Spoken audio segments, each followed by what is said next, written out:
सभी गुरु भगवंतों के चरणों में मेरा वंदन नमन और आप सभी को सादर जय जिनेन्द्र। मेरा टॉपिक है जीवन में प्रतिक्रमण की उपयोगिता।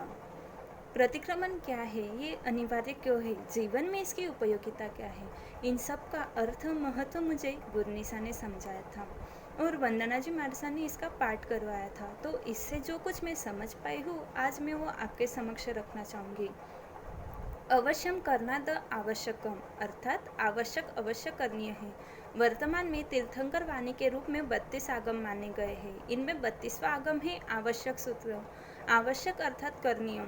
आवश्यक का दूसरा नाम प्रतिक्रमण है। प्रतिक्रमण यानी पापों से पीछे हटना। प्रत्येक साधक का लक्ष्य पापों से मुक्त होकर शुद्ध आत्मस्वरूप को प्राप्त करना होता है और इन्हीं दोषों की शुद्धि के लिए जीवन में प्रत्येक साधक के प्रतिक्रमण उपयुक्त है। प्रतिक्रमण के द्वारा वो आलोचना और प्रायश्चित करके पुनः भविष्य में उन दोषों की पुनरावृत्ति नहीं करेगा ऐसी प्रतिज्ञा करता है। परमात्मा महावीर भगवान ने जीवन परम पवित्रता को प्राप्त करने का उपाय आवश्यक की आराधना बताया है। पाप से पीछे हटे बिना कोई भी जो धर्म आराधना में आगे नहीं बढ़ सकता है। प्रतिक्रमण से साधक अपने जीवन का गहराई से निरीक्षण करता है। उसके मन में, वचन में, काया में एक रूपता आती है।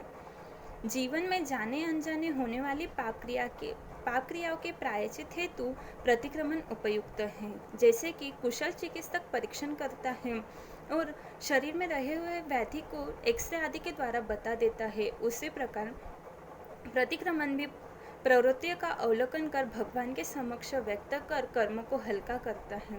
जो पापकारी क्रियाएं हुई है, मन मुटा हुआ है, उन व्यक्तियों को, प्रसंग को सामने रखकर उस गलती का स्वीकार करता है और भाव विशुद्धि को पाता है। प्रतिक्रमण करने से जीव कर्म को खपाता है और उत्कृष्ट भाव आने पर तीर्थंकर नाम गोत्र कर्म का उपार्जन करता है। ज्ञाता धर्म कथांग सूत्र में शीघ्र मोक्ष जाने के 23 बोल में एक कारण उभयकाल प्रतिक्रमण का भी बताया है। इससे यह स्पष्ट है कि तीर्थंकर केवली या सामान्य केवली कोई भी अवस्था को प्राप्त करने के लिए आवश्यक महत्वपूर्ण उपाय है। प्रतिक्रमण साधक जीवन की एक अपूर्व क्रिया है। ये वह डायरी है जिसमें साधक अपने दोषों की सूची लिखकर हर रोज एक एक दोषों से मुक्त होने का उपक्रम कर सकता है। वही कुशल व्यापारी कहलाता है जो प्रतिदिन सायंकाल को देखता है कि आज मैंने कितना लाभ प्राप्त किया है। इसी प्रकार हमें भी देखना है अपने जीवन में प्रतिदिन कि ऐसा कौन सा कर्तव्य है कि जो मुझे करना था पर प्रमाद के कारण नहीं कर पाया।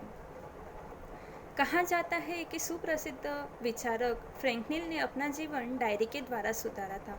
उनके जीवन में अनेक दुर्गुण थे। वो अपने दुर्गुणों को एक डायरी में लिखा करते थे और उन दुर्गुणों पे गहराई से चिंतन करते थे कि इस सप्ताह में मैंने कौन सी भूल की है और इन भूलों को मैं फिर से नहीं दोहराऊंगा, न इसकी पुनरावृत्ति करूंगा। ऐसे करके धीरे धीरे उन्होंने अपने जीवन से दुर्गुण निकाल दिए और एक दिन वो एक महान विचारक चिंतक बन गए। इसी प्रकार हमें भी प्रतिक्रमण रूपी डायरी को जीवन में लाकर जीवन सुधार कर श्रेष्ठ बनाना है। प्रतिक्रमण अध्यात्म की एक धुरी है। उत्तराधन सूत्र के 29वें अध्ययन के 5वें पृष्ठ में आलोचना का सुंदर फल प्रतिपादित किया है। आलोचना करने वाला जीव माया, निदान, मिथ्या दर्शन रूपी तीनों शल्य को उखाड़ फेंकता है और 6ठे पृष्ठ में बताया है कि आत्मनिंदा करने वाला जीव पश्चाताप को प्राप्त करता हुआ शपक्षणी आरोहण करता है और मोहनीय कर्म को नष्ट कर देता है।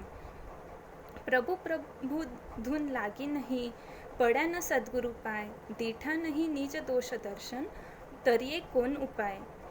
अर्थात गुरु भक्ति, प्रभु समर्पण, निज दोष दर्शन, ये तीन संसार सागर से तैरने के 3 उपाय है। अगर यह जीवन में न आए तो जीव भव सिंधु कैसे तैरेगा। जीवन में औषधि के समान प्रतिक्रमण उपयुक्त है। औषधि का प्रतिदिन सेवन करने से विद्यमान रोग शांत हो जाते हैं और रोग ना हो तो रूप, वर्ण, यौवन, लावण्य में वृद्धि होती है और भविष्य में रोग नहीं होते। इसी प्रकार प्रतिक्रमण भी दोष लगे हुए हैं तो उसकी शुद्धि करता है और दोष ना लगे हो तो चारित्र की विशेष शुद्धि प्रतिक्रमण करवाता है। तो इस तरह है जीवन में प्रतिक्रमण की उपयोगिता। लगे हुए दोषों की शुद्धि के लिए, कर्मों की निर्जरा के लिए, देवगुरु के वंदन और स्मरण के लिए, धर्म आराधना और ज्ञान वृद्धि के लिए, कषाय रहित होने के लिए, किए गए व्रतों की स्मृति के लिए। तो आवश्यक सूत्र अपने दोषों को दूर करने की एक मनोवैज्ञानिक साधना पद्धति है। कर्म निर्जरा चाहिए, पुण्य पूंजी चाहिए, तो ज़रूरी समझकर नित्य प्रतिक्रमण करना चाहिए। अंत में इतना ही कहना चाहूँगी, तिथि तिथि प्रतिक्रमण करने का आप नियम बनाना, गुरनिसा के चरणों में श्रद्धा रूपी अर्पण करना, तभी सार्थक होगा हमारा ये पुण्य स्मरण मनाना, पुण्य स्मरण मनाना। इन्हीं शुभ भाव के साथ मैं कोमल विजय जी छाजेड़ जामनेर से, उम्र 24 साल, और मुझसे कुछ गलत कहा गया हो तो तहे दिल से क्षमा याचना करती हूँ, खमत खामना। जय गुरनी सरिता, जय महावीर।